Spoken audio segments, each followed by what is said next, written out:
여러분 안녕하십니까? 11월 2일 토요일 CJB 8시 뉴스 시작합니다. CJB는 몇 차례 청주 현도면 일부 마을 주민들이 대전 금고동 매립장의 악취로 고통을 받고 있지만 정작 보상을 받지 못하고 있는 문제점을 전해드렸습니다. 자치단체 간의 환경 분쟁으로 비화된 이 사안은 대전시 측이 금전적 지원을 약속하면서 일단 해피엔딩으로 끝나게 됐습니다. 홍우표 기자가 취재했습니다. 네, 대전시는 아마도 쓰레기 더미에서 나는 냄새가 시도 경계를 넘지 못한다고 생각합니다. 지난 96년부터 운영에 들어간 대전 금고동 매립장. 2km 안쪽에 청주시 현도면, 중청리 등 3개 마을이 자리 잡고 있습니다. 주민들이 악취로 고통을 받아왔지만 금전적 보상은 없었습니다. CJB가 이 사안에 대해 수차례 보도를 한 이후 청주시와 지역 정치권이 움직이기 시작했고 결국 대전시 측의 입장 변화를 이끌어냈습니다. 최근 대전시가 공문을 통해 해마다 7천만 원을 지원하겠다고 약속한 것입니다. 5년 넘게 대전시청을 문턱이 닳도록 쫓아다녔던 주민들은 만족스럽지는 않지만 이 제안을 수용했습니다. 만족하지는 않지만은 동네 분들이나 모든 분들이 좀 서운했던 마음은 그래도 조금이나마 안고 갈 수 있다라고 저는 그렇게 생각을 합니다. 하지만 남은 과제가 있습니다. 대전시는 오는 2025년 운영을 목표로 인근에 제2매립장 건설을 추진하고 있는데 청주시 측과 그 어떤 논의도 없었습니다. 어떠한 주민 지원 기금이나 이런 걸 받기 위해서는 협의체 구성원으로 들어갈 수 있는 게 첫 번째 요건이거든요. 그래서 청주시 자원정책과에서 이것을 좀 급선무로 생각해서 첫 단추를 잘못 깨면 같은 사례가 되풀이될 수밖에 없는 것입니다. 금고동 매립장을 놓고 벌어진 청주시와 대전시의 환경 분쟁은 이제 2차전으로 넘어갔습니다. CJB 뉴스 홍우표입니다.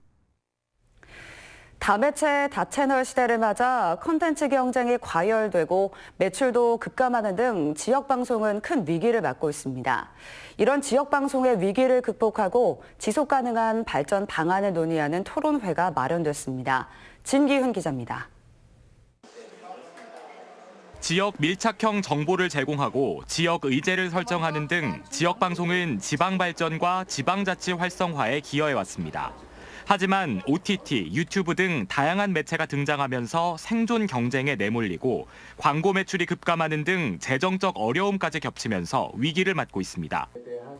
충청언론학회가 이런 지역방송의 위기를 극복하고 지속 가능한 발전 방안을 논의하기 위한 자리를 마련했습니다.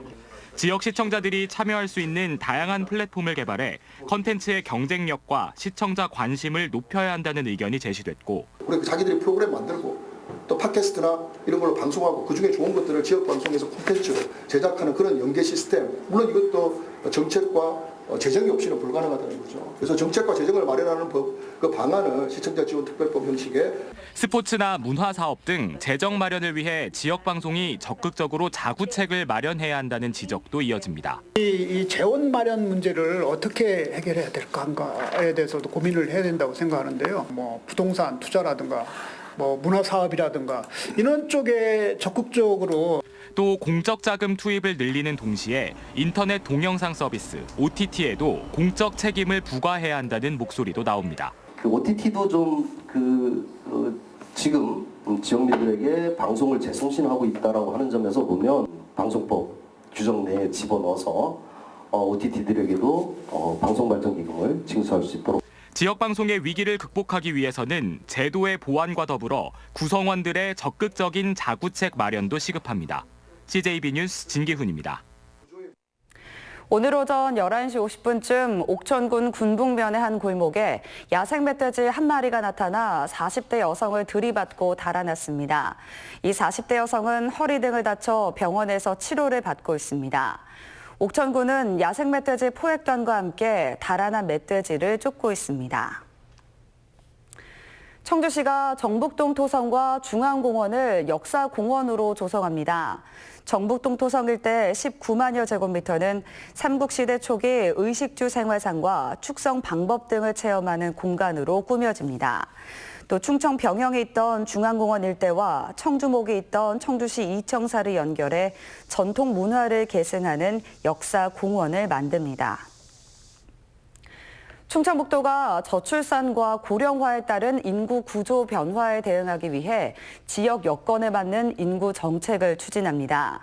이는 인구정책 기본조례가 제정된 데 따른 후속 조치로 인구정책 비전과 전략, 재원 규모 등이 담긴 기본 계획을 수립합니다. 한편 인구정책 기본조례가 시행되면서 비슷한 성격의 충청북도 결혼장려와 출산 양육 지원에 관한 조례는 폐지됐습니다. 청주지방법원은 조합장 선거를 앞두고 사전 선거운동을 한 혐의로 조합장 74살 A씨와 조합이사 65살 B씨에게 각각 벌금 200만 원을 선고했습니다. 조합이사 B씨는 지난 2월 22일 청주시 청원구의 한 커피숍에서 선거인 10명에게 지지를 호소하며 사전 선거운동을 한 혐의로 조합장 A씨는 이 자리에서 출마 의사를 밝힌 혐의로 기소됐습니다. 끝으로 날씨입니다. 오늘 충북지방은 구름이 많이 낀 가운데 대부분 지역에서 미세먼지 농도 나쁨을 나타냈습니다. 내일 충북지방은 구름이 많이 끼는 가운데 북부 지역으로 오후 한때 돌풍과 천둥, 번개를 동반한 비가 내리겠습니다. 내일 낮 기온은 18도에서 20도의 분포를 보여 오늘과 비슷하겠습니다. 이상으로 CJB 8시 뉴스를 마칩니다. 고맙습니다.